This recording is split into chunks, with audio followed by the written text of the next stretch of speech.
Dear students, I'm very happy to begin the course on the P2P platform economy, its business model, and its ecosystem. This introduction is highly important as a foundation to understand and follow the whole building of the course about the P2P platform and post-platform economy. So I would appreciate if you pay attention to this because understanding the following courses are highly depending on the understanding of this introduction.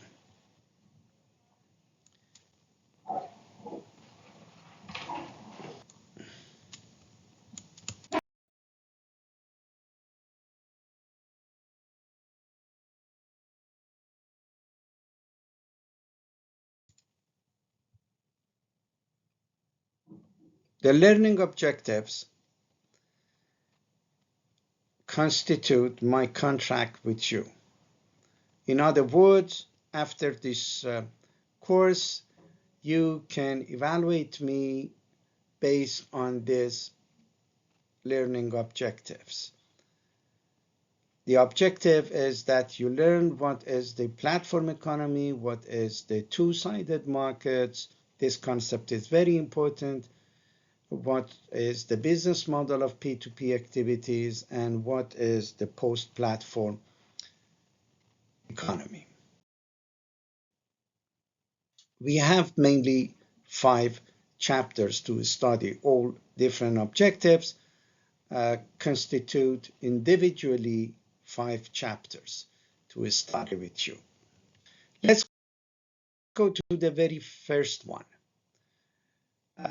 Introduction to P2P platforms. Well, for about 7 slides, I just have a simple question for you. Just have a look on these 2 platforms and tell me what is in common between them. On your left, you have Groupon, and on your right, you have eBay. Normally, I think you know the platforms, but if you do not know them, please take time, go on the internet, and get familiar with the platform. This is important for your general knowledge of the platform economy. Anyway, Groupon is a platform that they negotiate prices with the sellers. You get together on the platform's customers, you and I, we get together, and because there are many of us, we have a bargaining power and we have a very good price. On your left, you have eBay. That was the first platform for selling and buying used materials and products. What is in common between them? Let's go to these 2. What is in common between Bitcoin on your left and PayPal on your right? Bitcoin is probably most likely the first cryptocurrency based on crypto chain. And on your right, you have PayPal is one of the first mode of payment on the internet between individuals. What is in common between them? Don't say finance. Well, is a bit more subtle than that one. What is in common between them? Go to this one. And on your left, you have Uber, that you certainly know. I'm very sure about it. And on your right, you have a voting platform is Get My Vote. If you do not know it, please go and have a look on it, get familiar with it.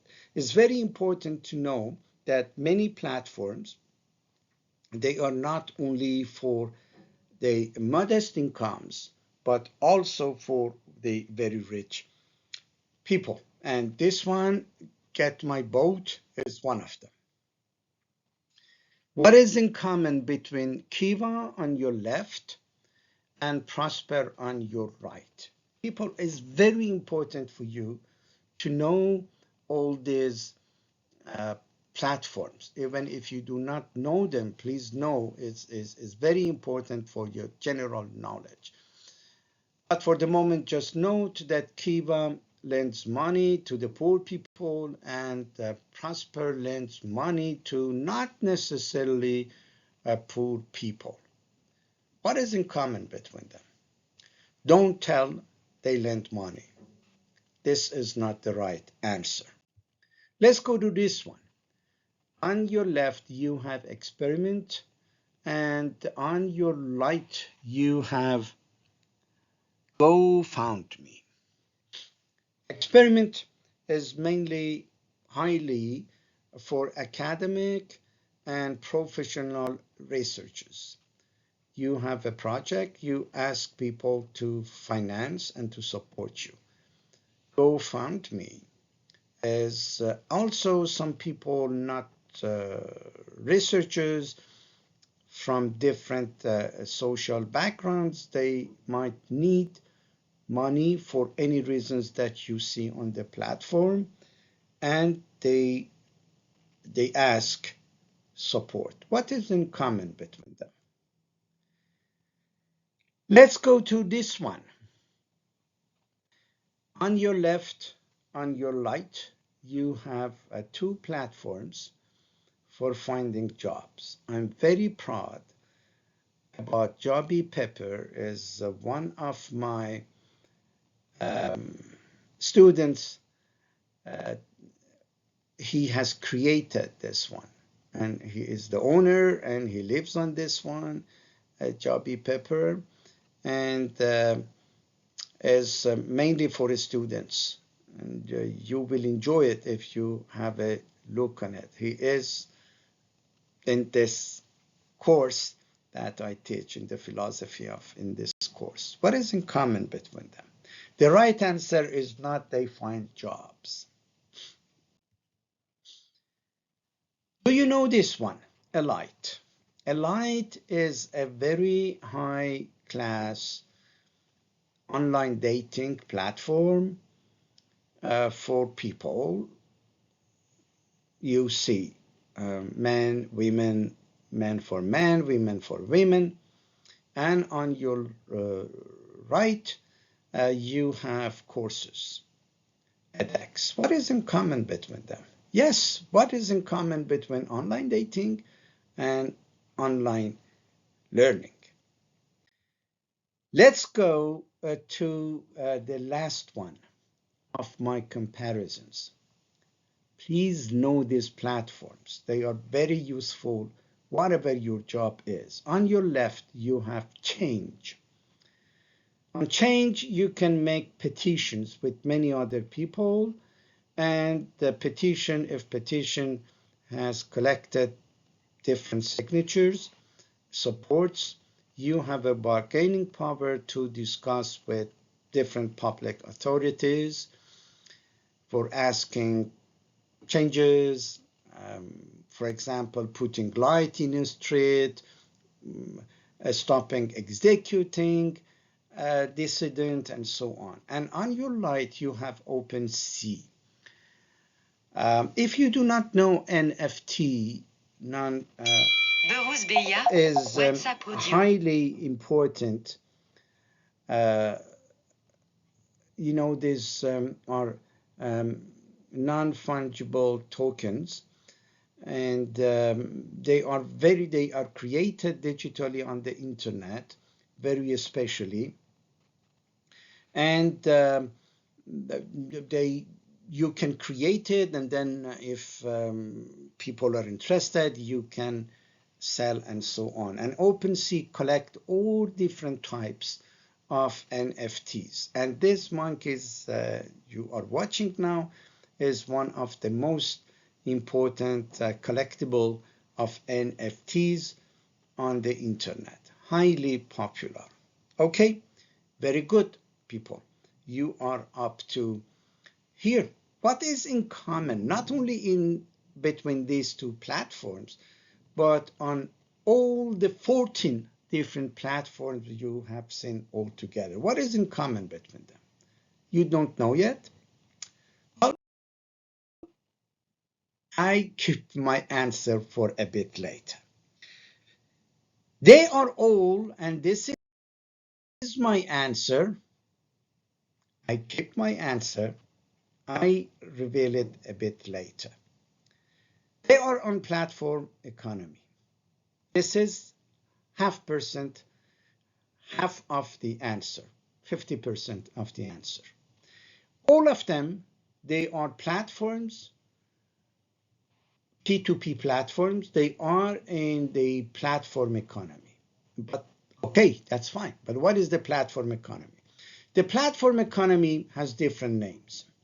All these names you are watching, they are different names given to the platform economy. But what is it? Okay, for different names, but what is it? It's a system, triangular system. There is a platform which connects different sets of clients to facilitate interactions between them.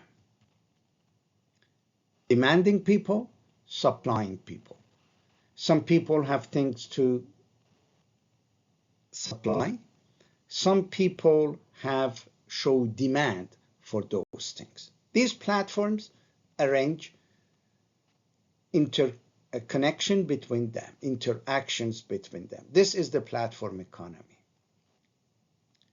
Let's see a more theoretical aspect, and this is the second half of my answers about what was in common in all those 14 platforms. The second part of the answer is that they are on the two-sided market. What is a two-sided market? A two-sided market is platforms are, for example, on two-sided markets. They are actors who facilitate, simplify, accelerate exchanges, interactions, transactions between two sets of people. In other words, these platforms, they don't sell anything. They don't buy anything, but they facilitate, simplify, and accelerate buying and selling between people who are very far from each other and they do not know each other.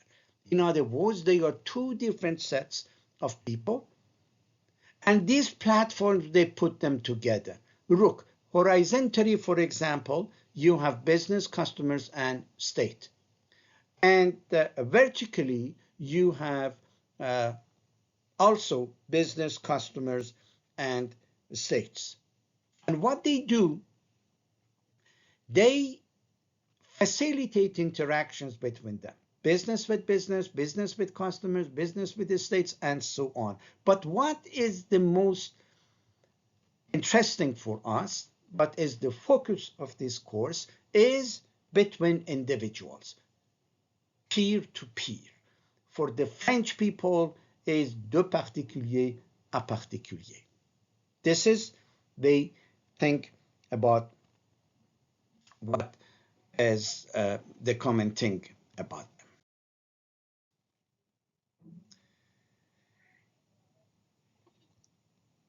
It's very important to understand the two-sided markets. Have a look on it. A two-sided market is a business model where a platform connects two groups of customers, they are remote, separate, who benefit from each other's performance. The success of this model depends on attracting and satisfying these two groups. The two basic characteristics of the two-sided markets are interdependence. The success of a two-sided market depends on the active participation of two sets of customers, number one. The second characteristic is the network effect. The value of a two-sided market increases as the number of users of both sides grows. So what are the two characteristics?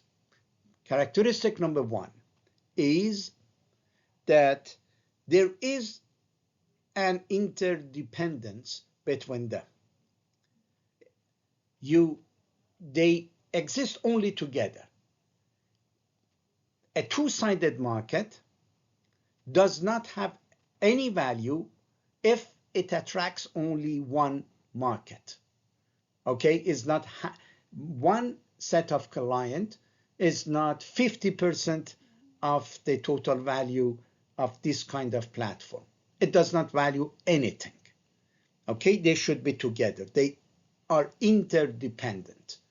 They appeal each other. And number two, the more you have of each of them, the more you create options for the different sets of clients, and they work together, and this is the value of it.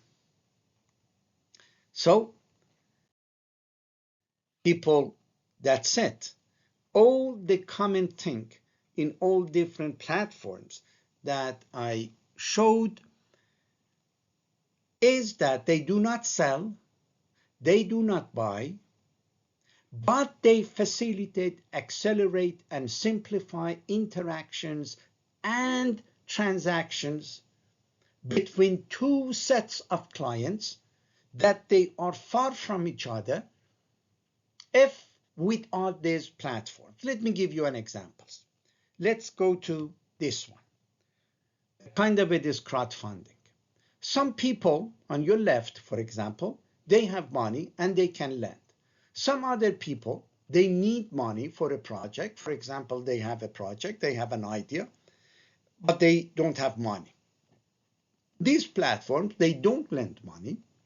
They do not require money, but they say, look, we make you two sets of clients closer to each other. We approach you and you can interact. We simplify knowing each other and interacting with each other. Let's go to online dating. An online dating platform says, I'm not looking for a girlfriend. I'm not looking for a boyfriend. I attract boys, I attract girls, and I facilitate that you know each other. Could be girl to girl, could be man to man. This is another story. Okay, so one more time, the common thing is that they facilitate, accelerate, and simplify transactions and interactions between two sets of customers. The same for ride sharing. A platform of ride sharing says, I'm not looking for a ride. I'm not going to provide a ride. So what?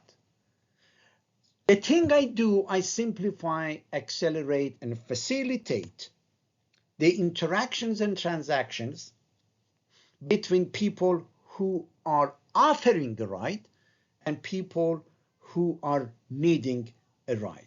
The same for online gaming between programmers and gamers. You attract programmers. The more programmers you are having, you have more gamers. The more you have gamers, the more you can attract programmers. What this is our course is about this one. Because this kind of economy, in my opinion, is going to be the dominant mode of economic and business activities. The more you will see that even in your business. For many activities, you work with people who put you in connection, who network for you for other things.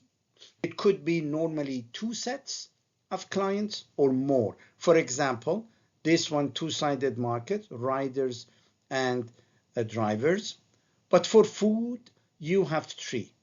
I am a client, I want to eat. There is a restaurant, and I find people for delivery. So it could be at least 2 sets of customers, clients, but it could be 3, it could be 4. I show it more to you.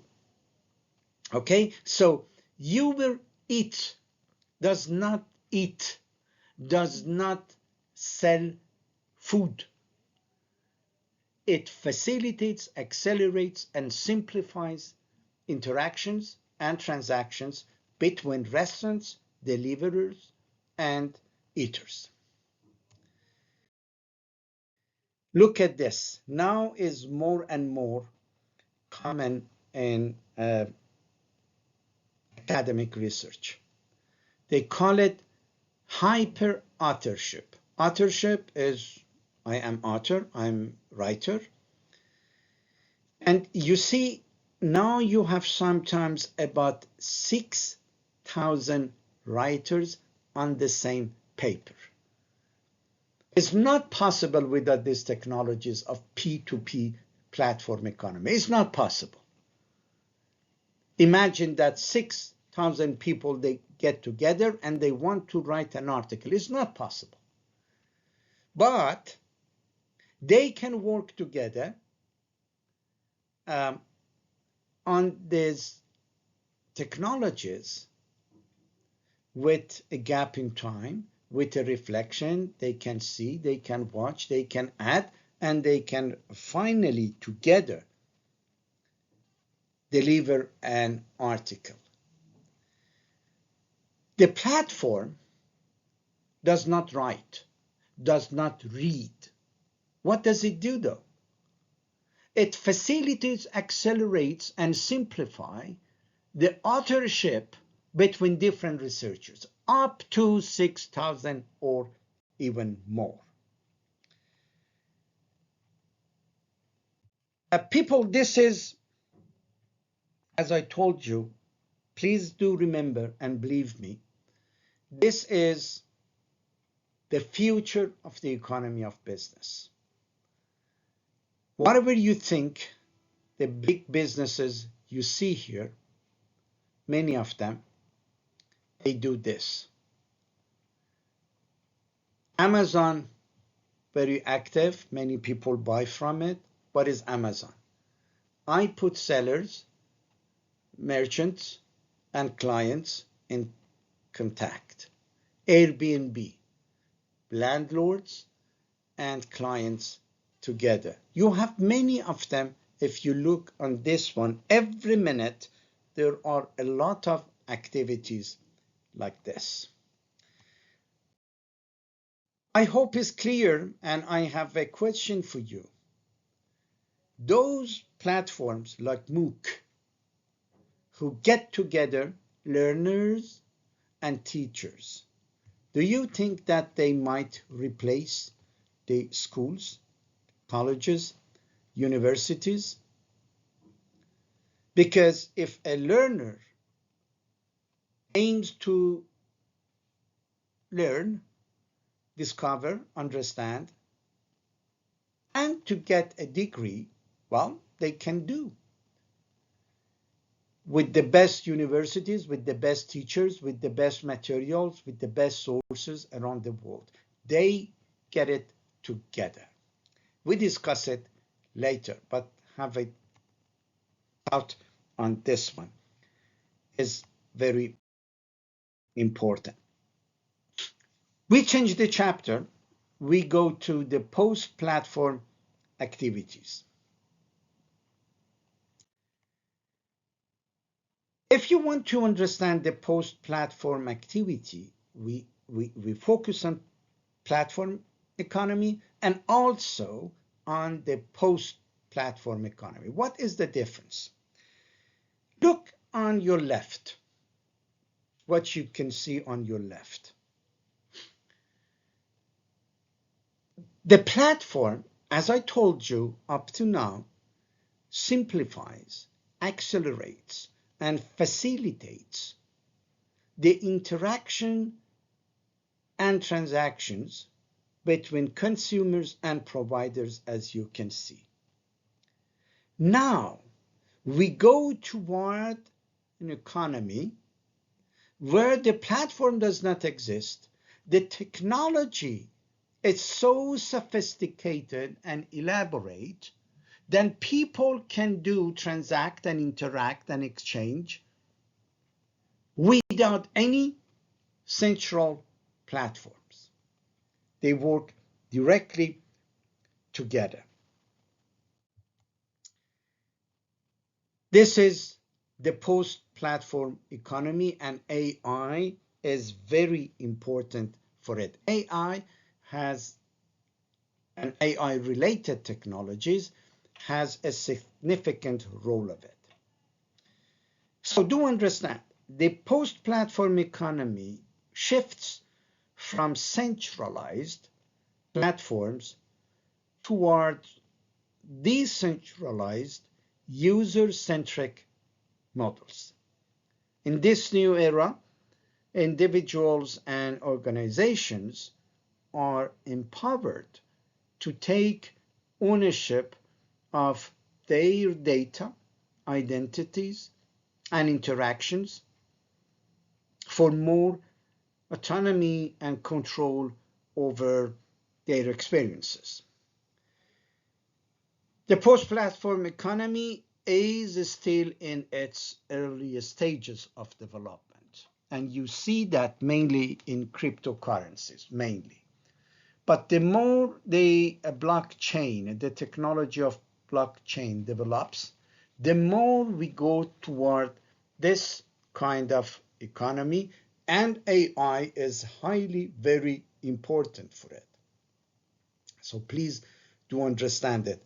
This is an example you have before your eyes for almost no platform.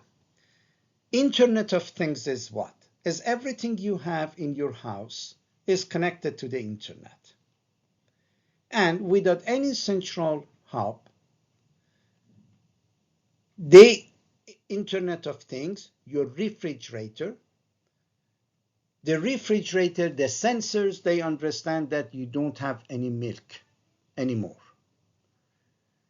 And it sends a message to the supermarket of your neighborhood, and they deliver that one to you. So you see it between your technology and technology of a seller. There is nobody to organize it. This is the more we go toward that. One more time, you are having the same thing here.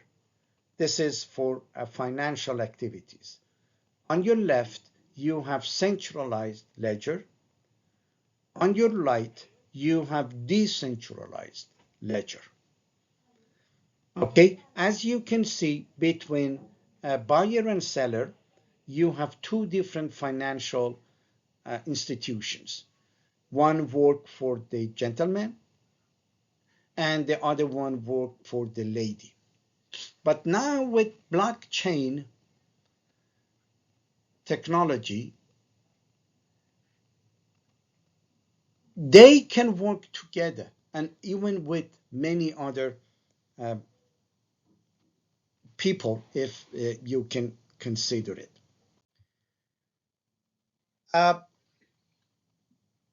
Post-platform economy has four concepts and texts which are very important, and I appreciate if you have a look on them and understand. The first one is a system that operates on blockchain technology. If you operate on blockchain technology, you do not need a centralizing platform to facilitate and simplify and accelerate your transactions with other peers, other individuals. The blockchain does that automatically. The second one, federated learning, is that this technology, machine learning, learns and develops and improves without getting to your sensitive and personal data. And it gets better more and more by this one. Self-sovereign identity. Because there is no central platform or any central hub at all, then your identity is on your hands. Because like on a platform, you do not register giving your personal data for being on the platform. There is no platform. This is you, and you can work directly. And then you have Web3, one more time, built on blockchain technology, with the aim of giving users more control over their data and interactions. People, please have a look on this one. I'm not going to show it in this recorded course, but please be so kind to have a look on it to understand this good example of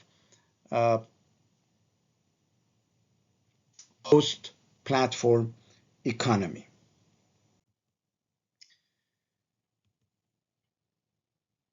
So let's agree upon this. A post-platform economy is, number one, decentralized. Number two, because there is no platform, you don't need to submit any data on yourself. You own your own data. Everything is very open and transparent. This is the same technology, sophisticated, but the same technology that the logic is clear to everybody and it works like this one. And then the user is sovereign on that one. And number five is that some people can get together and based on that, they make a community where all members are very equal and more they work on that one. This is the future. We are going toward this one. Let's go on the fourth chapter, the last but one. What is a business model? This is this chapter about it. Please have a look on it. You see that about 1996, the number of papers with the word of a business model in the title have increased a lot, as you can see here. A lot. Because with the digital economy, and even more with P2P economy, business model becomes very important. But the thing we see is that, and this is the basic point, is that the platform economy grows rapidly, but there is a critical gap between the practice of the P2P activity and the concepts and theories for effectively and efficiently manage these P2P activities. Among these gaps lies the concept of a business model of P2P activities. All these different articles that you see, they mainly, if they do, they explain what a business model is. They do not explain what is a P2P business model. And that was one of my first articles on this. And I work on that concept. To address this challenge, I have written books and papers, and this paper, this course that you are having here, people. Please answer to this on your own, to these questions. What is a business model for you is important. I cannot give some life to it because I don't see you, but hopefully later we work on these concepts together. The more we go from the very classical rudimentary economy toward a sophisticated and more elaborate economy, we work on strategy and business models. In a sense, if you consider at the very first, economics was the knowledge of similar actors, but all you learn in a business school like this one, and in the new understanding of management, strategy, and economics, is that you should make you different from other actors. Okay, this is all we learn about it. You have marketing to differentiate your product. You have a human resource for attracting the best talents, which is different from other institutions. You give financial benefits to your employees or to your customers. Whatever you do, you try to be different and more attractive for partners, for employees, for executives, for customers, for investors, stockholders, and whatever. So this is the new understanding of it. That's why business model is very important, because business model is the support of your differentiation with other people's. Business model is what? First, model. What is a model? A model is a simplified description of relations between a set of entities.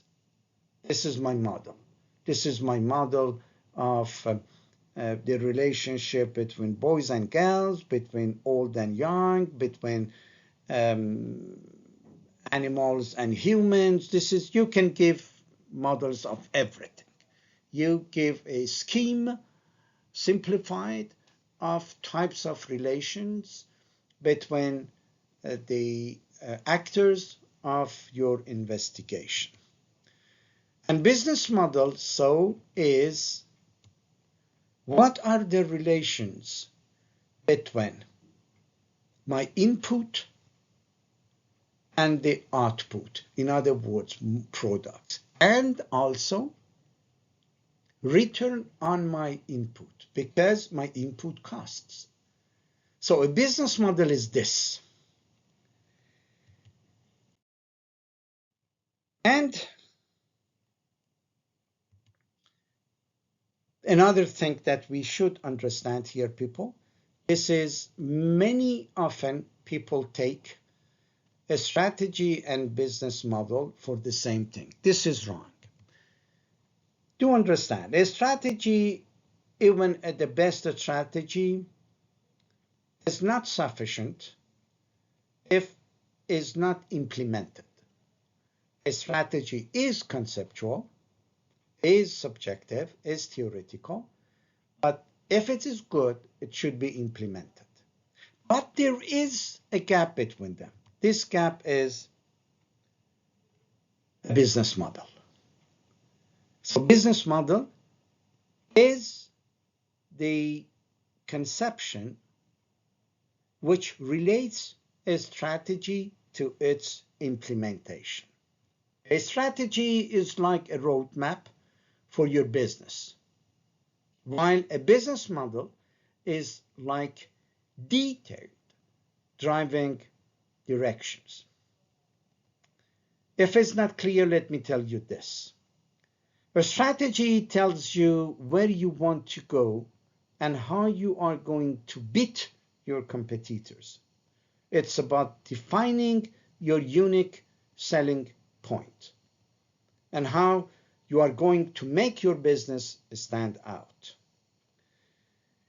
On the other hand, the business model is about the specific steps you'll take to achieve your strategic goals. It's about how you create and deliver value to your customers, how you make money, and how you manage your resources. In other words, a strategy is the big picture, while a business model is the nuts and bolts. Both of them are essential. Have a look on it. Both are essential for a successful business, just like you need both a roadmap and a detailed driving plan to reach your destination. They are complementary.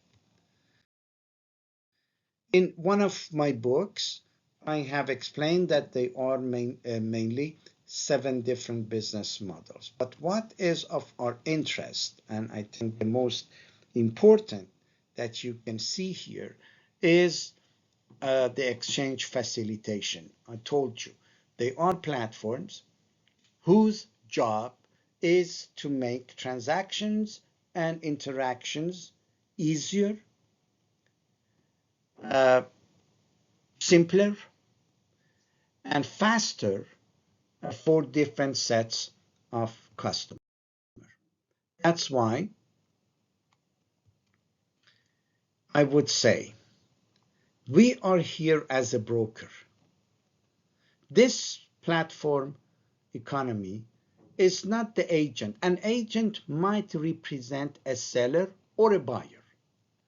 An agent negotiates for a seller or for a buyer, while a broker does not do that, does not negotiate for a seller, does not negotiate for a buyer. A broker, like the P2P platform, tries to be unbiased for the two sets of them, of trust for the both sets of customers. In other words, save transaction costs for both of them, make it easy for both of them that you can see. This is the model I have proposed. And fortunately, there was a success behind it, and they have asked me to repeat it for different journals and encyclopedia. My suggestion is that a P2P platform business model, the business model of a P2P platform economy, is first has 4 components. The first component is customer value proposition. But because this is P2P, is for 2 sets of customers. For one set of customer, the other set of customer, and sometimes for more. For example, Uber Eats should have a customer value for restaurants, a customer value for eaters, and a customer value for deliverers. But a platform cannot do that to just deliver value to people. They are in business, so they should make money. That's why you have here revenue streams. So the second element of a business model is that how do I get money from one set, the other set, or probably even more partners, stakeholders, and clients. This is the second one, and they go together. But a platform cannot do that with a supporting technologies and competency for running those technologies. Look at the difference between you and your grandparents, most likely. You might have the same technology, iPhone, iPad, but because the competencies are not the same, the technology does not present the same value to you and your grandparents, probably. I'm sorry if the example of grandparents is not good, but you understand that I'm giving this example with a good intention. So The third element of a business model, P2P activities, is technologies and competencies which support the facilitation, the simplification, and the acceleration of transactions and interactions for different sets of clients. Web 2 technologies, collaborative technologies, or the funding technologies, they are very important. And technologies for logistics and support activities, like, for example, mode of payments, are very important. And more now, there is no discussion about them, is AI, artificial intelligence, generative artificial intelligence, large language models are very important too. And there is a fourth component, element of it too. And this is, I have insisted a lot on it because almost there was no business model with this fourth element of governance.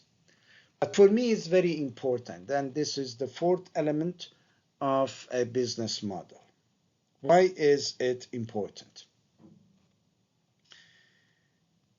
The reason is the following. More and more, companies concentrate and focus on their main core competency, and they outsource other activities to their partners. If you have an iPhone, do remember that iPhone is conceived by Apple, but different parts are manufactured by many different partners. If I'm not mistaken, about 200 of them. The same for Boeing, the same for Airbus. So what is important, when you are not happy with your employee, you can take corrective actions. Not with your partner. The partners are important for you, but they are not your salary men and women. So it's specific to work with them. That's why governance of your ecosystem is very important. Governance is a bit different from managing, because managing, you have hired somebody. But governance is important when you work with other people. Well, this is our model, people. This is the model I have conceived, I have suggested, and I have written many different papers and articles in it. And I beg you, please, to remember it, the four elements of it. What is a P2P business model? You should write a answer, a model with four components: customer value proposition, revenue streams, supporting technologies and competencies, and the governance of relations in the ecosystem. From now on, each session is based on one of these components that you have here.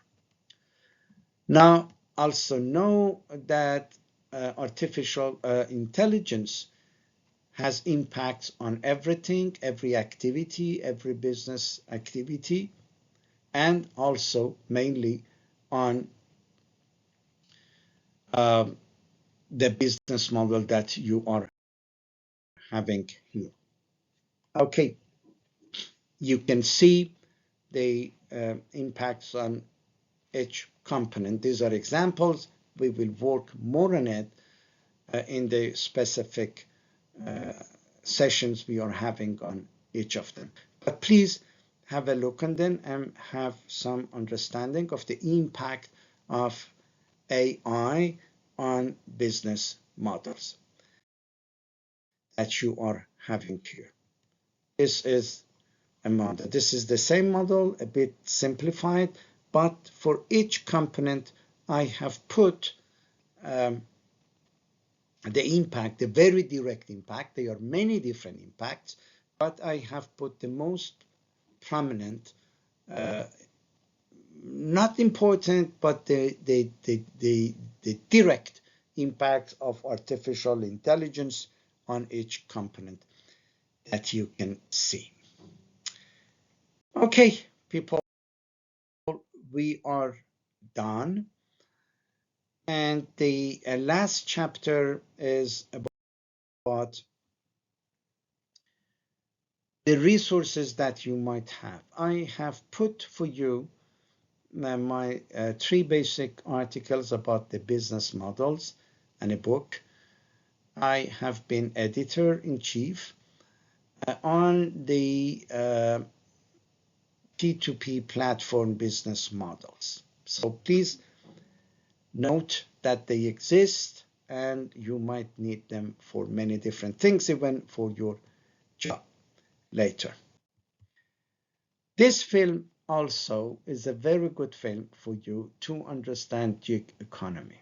You might be highly interested. The thing is that many people, they might be excluded from employment, not from income. In other words, more and more people, they are not employed. It does not mean that they are poor and they don't have any income. As individual, they work as freelance for many different companies. I know a lot of young people and more aged people working like this. A young man, not my student, but the age of my student, he wanted me to support his thesis. I did, and he passed it with success. He is earning a lot of money, and he didn't want to be salaryman of any company. He is independent. He has gone and he works in an offshore country, and because he works on the internet, he is engineer and also manager. He works on the internet with clients all over the world, the biggest companies. So in a sense, he is not employed. Is he poor? Oh God, he is rich. He is very, very rich. So gig economy is this. It might be your case in the very near future. Certainly in the future, in the near future, possibly. Have a look and understand it. I hope you have understood the course. Just check. These are the main ideas that we have studied together. I hope things are clear. If they are not, have a look on the different parts that I have put for you. You have all documents. You can get back to the concepts that you have not understood, or you can send me messages. I make sure to answer to all your emails. Thank you for this.